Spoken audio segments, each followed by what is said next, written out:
राम जी के दिव्य राम दरबार का गोस्वामी तुलसीदास जी तीसरे श्लोक में वर्णन करते हैं।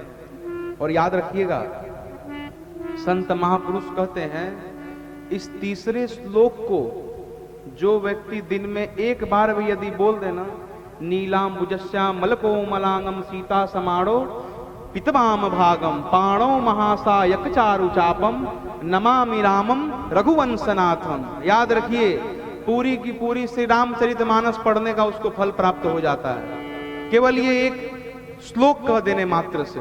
ये श्लोक बहुत लोग को यहां पर याद होगा। देखिए वो पीछे से हाथ उठाया, हमको याद है। केवल पढ़ लेने मात्र से ही एक बार श्री रामचरितमानस पढ़ने का आपको फल प्राप्त हो जाता है। क्यों? इसमें एक एक लीला का वर्णन है। पूज्यपाद गोस्वामी तुलसीदास जी 3 श्लोक के बाद एक दोहा लिखते हैं। वो दोहा आप सभी को याद है, आइए मेरे साथ गाइए।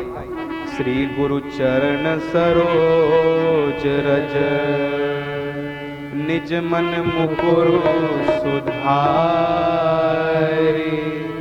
बरनौ रघुबर बिमल यश जो दायक फलचारी। ये श्री हनुमान चालीसा जी का दोहा है ना? लेकिन याद रखिएगा, हनुमान चालीसा से देखकर इसमें नहीं गोस्वामी जी लिखे हैं, इससे हनुमान चालीसा में दोहा लिखा गया है। ये दोहा वास्तव में श्री रामचरितमानस का है, इससे दोहा लेकर गोस्वामी तुलसीदास जी श्री हनुमान चालीसा लिखे हैं। यही दोहा उसमें बोला जाता है, लेकिन वो दोहा अयोध्या कांड का प्रथम दोहा है, श्री गुरु चरण सरोज रज।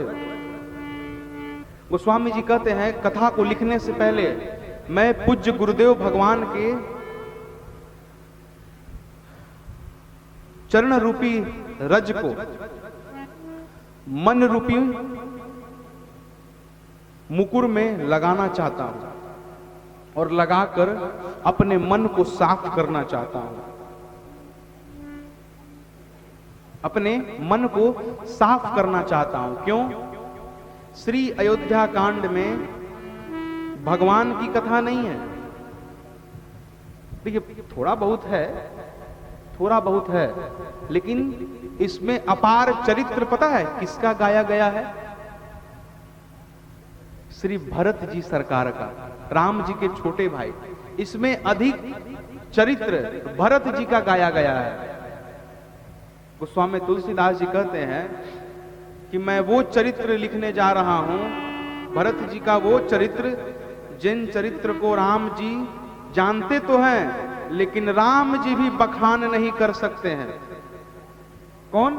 राम जी भी भरत जी के चरित्र को बखान नहीं कर सकते हैं। जनक जी महाराज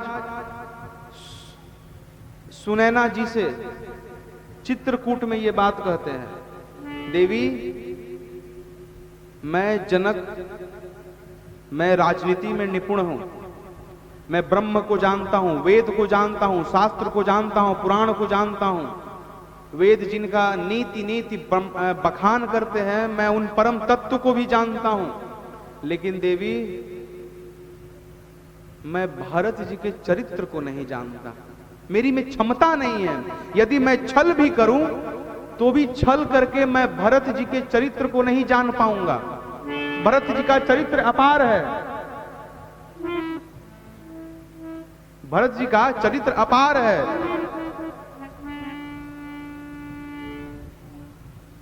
कहते हैं भरत चरित महिमा सुनु रानी, अपार चरित्र है।